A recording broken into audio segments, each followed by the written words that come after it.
We're going to be at Matthew 16 and picking up at verse 21.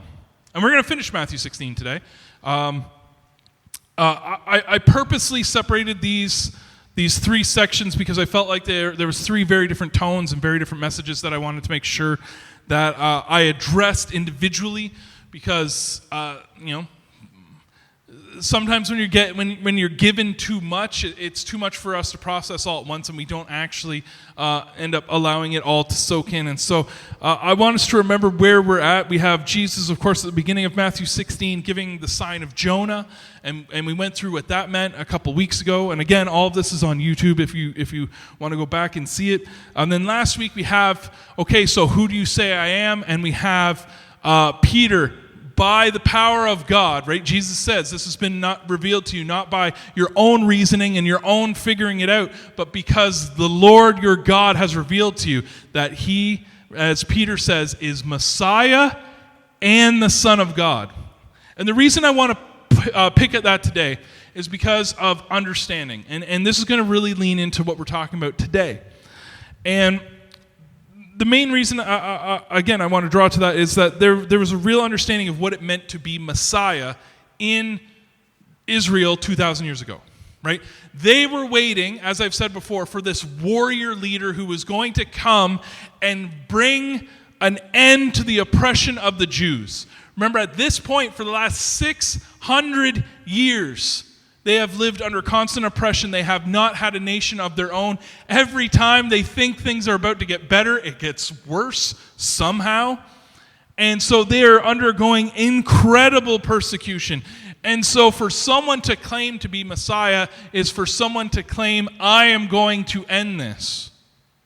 The problem was, as we discover, as we know as Christians today, is that the end of that persecution, the establishment of the kingdom of heaven, wasn't an earthly kingdom, or wasn't a kingdom of borders and boundaries, of cities and skylines. It was a kingdom without those restrictions. And unfortunately, because we think in very human terms and the things that we can see and touch and understand, sometimes that can be hard for us to understand. And that is my preamble before we get into here in verse 21. So let's read it starting at verse 21 together. From that time on, Jesus began to explain to his disciples that he must go to Jerusalem and suffer many things at the hands of the elders, the chief priests, and the teachers of the law, and that he must be killed and on the third day be raised to life. So Peter took him aside and began to rebuke him. Never, Lord, he said, this shall never happen to you. So Jesus turned and said to Peter, get behind me, Satan. You are a stumbling block to me. You do not have in mind the concerns of God, but merely human concerns. Then Jesus said to the disciples, whoever wants to be my disciple must deny themselves and take up their cross and follow me.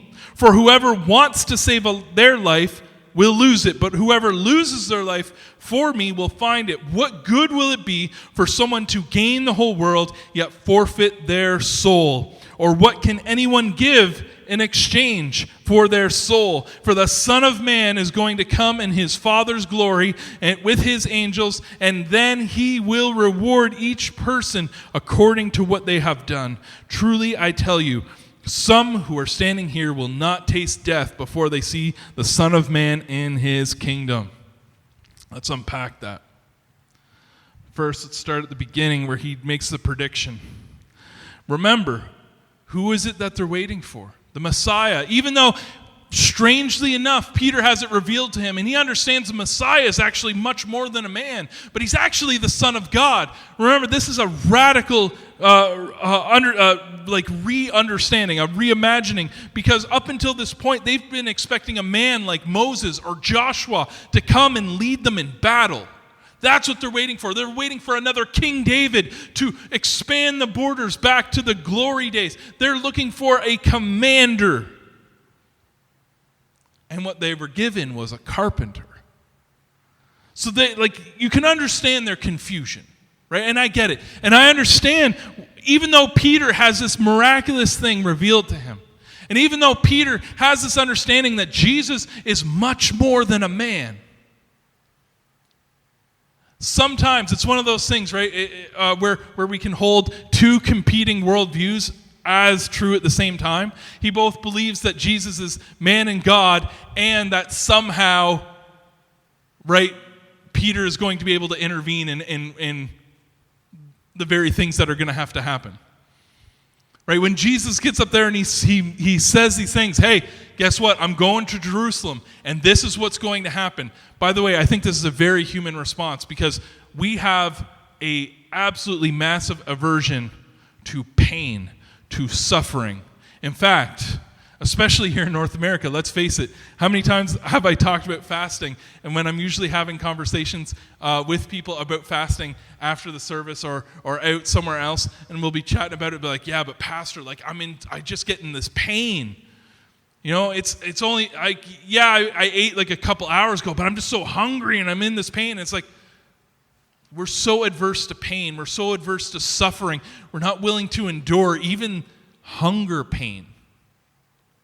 And yet somehow we think ourselves often greater than Jesus. Right? We would never say that with our lips, but we demonstrate it with our actions.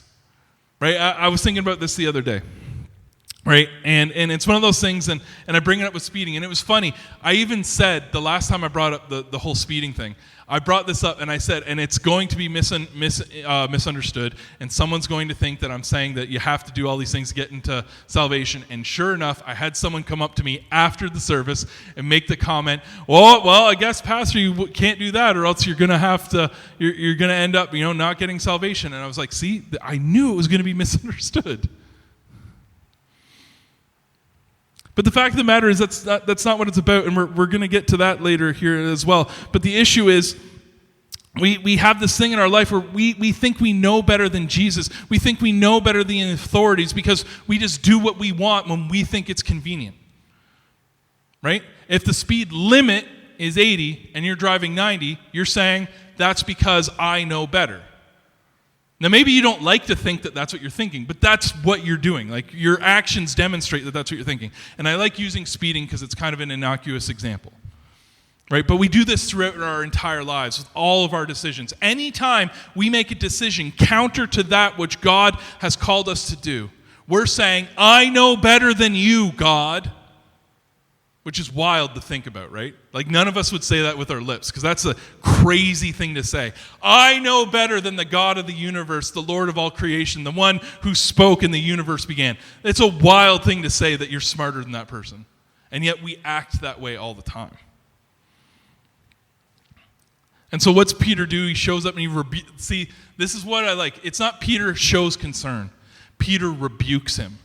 Lord, this will never happen. I will never allow this to come upon you. Right? He's misunderstanding because he doesn't understand what Jesus is trying to usher in. And I love what Jesus responds. Not the get behind me, Satan. That's the part that's most often remembered. But he calls Peter a stumbling block. Why? Because Jesus didn't gleefully go to the cross. Right? We read about this in the Garden of Gethsemane when he's getting arrested and it's talking about Jesus and he begins to sweat blood. And of course, you've probably heard this said before. This is a sign of extreme stress where blood vessels are literally beginning to burst and stress is at a whole new level. Why? Because Jesus knows what's about to happen. Jesus knows what's coming. He knows that he is going to be lined up for crucifixion, a form of death and punishment we have still yet to outdo in its torturous effects.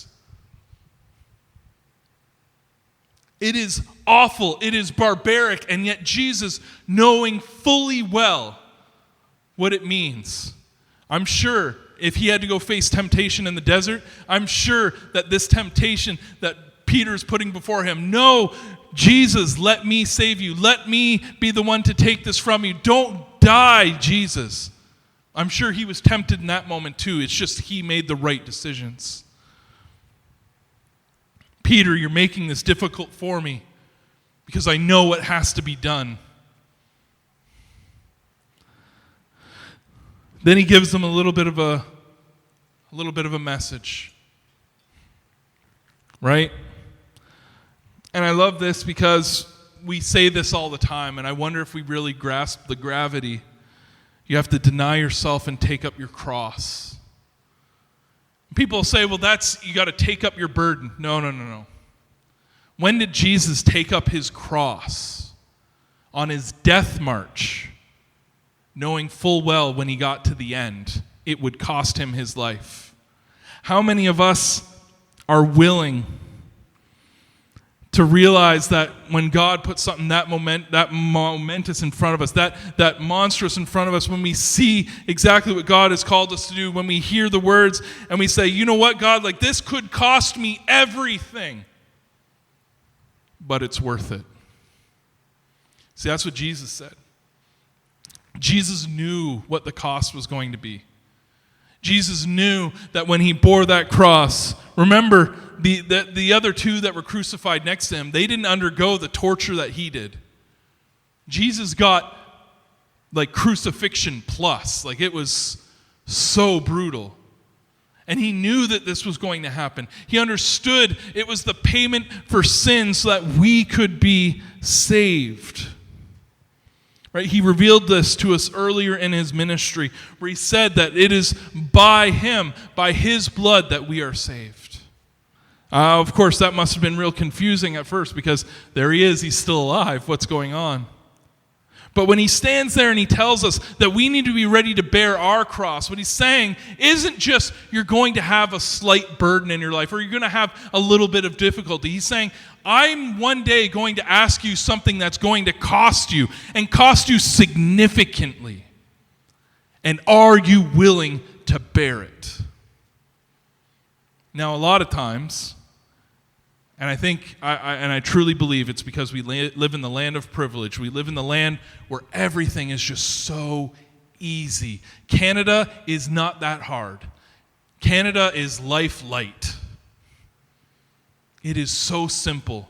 And when big challenges, big hurdles, big problems come along, we just find ways to shrug them off and give them to someone else. And Jesus is saying, no, are you willing to take this on for me? Something that might cost you, might kill you, might end you. Are you willing to do this for me? Because what good is it? What good is it if you gain the whole world but lose your soul? What good is it if you decide to deny Christ because you're going to get some short-term benefit, but in the end it will cost you your salvation? Now, I want us to realize what Jesus is saying here at the end in verse 27, because I think this often will cause some confusion for some people. I think some people read this in verse 27 and they think he's talking about some sort of works-based idea. It says, for the Son of Man is going to come into his Father's glory with his angels, and he will reward each person according to what they have done. Now, this is how I know my wife is definitely a blessing from God. Because as we were looking at the songs this morning, I thought, how amazing is it? The last song that we sang, I Will Exalt You. Right? Or sorry, not I Will Exalt You. That's the next song. The last song that we sang was Worthy of It All. And in the first verse, we talk about the reward that God's going to give us. Because oftentimes I think the problem is we think of the reward as one thing. We think of the reward as salvation. That's our permit, our entrance into heaven. But that's not what Jesus said. In fact, Jesus tells us very clearly, we see it in the Gospels, and we see it even later in the book of Revelation, what he's talking about in this moment. See, salvation, that's the permit. It's if you believe in me, if you trust in me, if you want to live with me forever, here it is. This is the price. You need to believe. End of story. That's it. That's salvation. So what is this reward that he's talking about? And it's funny that we sang about it. Right? He talks about the elders, the saints that are going to be there in the realm of heaven when we stand before the Lord. We cast our crowns. Where are those crowns? Those crowns are the rewards. We read about this in Revelation. When we go there for judgment and God is going to see our deeds and see what we've done, he's going to take a look at all those people. Because I truly believe I have met people that are living on the streets that are horribly, horribly addicted to all kinds of different substances who I truly believe are going to be saved. Because yes, they screw up time and time again. Yes, they're weak. Yes, they keep making mistakes. Yes, they keep putting themselves in this terrible situation. But I keep seeing this genuine repentance, this heart that's trying and struggling and failing. But I think at the end of the day, when they get to heaven and they're standing before the great white throne, I think that that's a person right there, someone who struggled and failed, but still struggled. And I believe that's someone who God's going to say, but you loved me. So I'm going to care for you now. And so you'll say, well, then what's the difference? Why work so hard? Why struggle? Why do all these things that I need to do in life? Why should I follow the words of God? And he says, because that's not the only thing. Guess what? Yes, he'll have permission. He'll be allowed in. But then it says, and then God also goes and he gives good gifts. And it says he's going to go around and he's going to be like, for what you've done here. And he's going to gift us, right? He's going to gift us authority. He's going to gift us these rewards in heaven. What exactly they are, I can't speak to because I don't live there yet. One day I'll understand, but when we have it shared with us in the story in Revelation as these crowns and these crowns of glory that we'll have on our head, that what we do here now matters.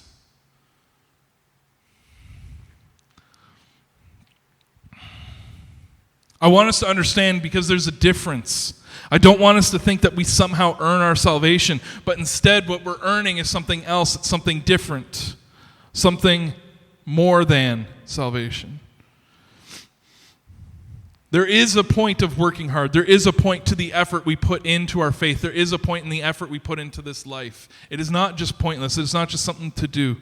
But we do it because we love the Lord. We do it because we love him and what he has done for us. We do it because, as he's revealed to us here, even though he had the hardest, roughest outlook in life, can you imagine if you knew what he had to go through? How many of you would have the courage and the bravery not to run away? It's unbelievable to me that for people who didn't deserve it, people who hated him, it wasn't him hanging on the cross saying, forgive my disciples and allow them entry into heaven, right? He hung up on that cross and he said about all of those that stood around mocking him, the elders, the teachers of the law, the Pharisees, the Romans. He looked at them and he said, Father, forgive them. They don't know what they do. He had such a heart for his enemy. He had such a heart for those who hated him that even in his last moments, he never wanted vengeance. He didn't swear on retribution, but instead he cried for mercy for each and every one of those people. This leads me to our last point in verse 28. Truly I tell you, some who are standing here will not taste death before they see the Son of Man coming into his kingdom. This comes back to what I was saying about missed expectations. Right there, and this was a wildly controversial take in and amongst Jews themselves, because as you know, the Pharisees believed in resurrection, the Sadducees did not, and so there was a real mixed confusion. But one thing that they definitely agreed upon was that the kingdom of heaven was going to be a physical place centered on Israel. That was 100%. They knew that was going to be it. And so much so, and this was held so strongly, and is held still today, so strongly that there are actually a lot of people who will look at this verse and say, see, this is how I know the Bible is unreliable, because it says Jesus promised that there were going to be disciples, there were disciples around him that would not die, and guess what? They're all dead. They would not die before they saw the kingdom of heaven. Again, this is missed expectation, because Jesus changed the whole paradigm. He revealed to us how wrong we understood it. Because when he resurrected again, he said, my kingdom is not of this world. My kingdom is not about borders and boundaries, about skyscrapers or skylines. It ain't none of that. My kingdom is greater. My kingdom is boundless. And if you want to see my kingdom, you just need to believe in me. And then after 40 days of teaching after the resurrection, they watched him ascend into heaven. They watched him come into his kingdom. So the fact of the matter is, it's not that it didn't happen, it did. We were just looking for the wrong thing. We wanted to see a physical manifestation. We wanted to see towers and structures. We wanted to see these golden walls here on earth. We wanted to see this massive complex that was going to come down, and we wanted to see it here and now, and we wanted it. And here's the thing: it's because we weren't paying attention. We weren't listening to Jesus when he said. When he said to Peter, "Get behind me, Satan, you're a stumbling block to me," you don't have in mind the concerns of God, but merely your human concerns. We don't have the mind of God, but we keep trying to pull him down, to reduce him to something that we can understand, to reduce his plans to something we can comprehend. But that's not what's happening. And what he's trying to show Peter, what he's trying to show us today, because remember, by the way, this is one of the things that I love about the book of Matthew. Do you know whose account the book of Matthew is? It's Peter's. And Peter had every reason not to include this in his account, and he did, because I think he recognized the power of this moment. He realized in this moment, you know what? Yeah, despite me saying how I love Jesus, despite everything I did for the man, despite how much I dedicated to him and all this stuff, I was still saying, my will be done instead of thy will be done. So that's a question each and every one of us has to ask ourselves.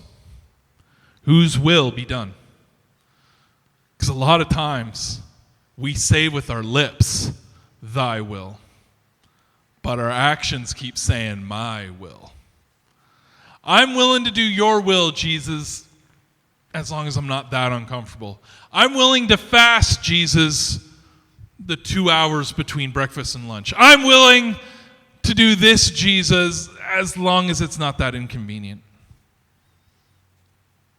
We got to ask ourselves, are we real believers? Are we really going after the heart of God? Are we really truly seeking? Or are we making excuses? Are we willing to actually bear our cross, take up our cross? The cross that means our certain death, the cross that means extreme burden, it means sacrifice, it means loss. Are we willing to take that up? Because what good is it for you to gain everything and lose everything?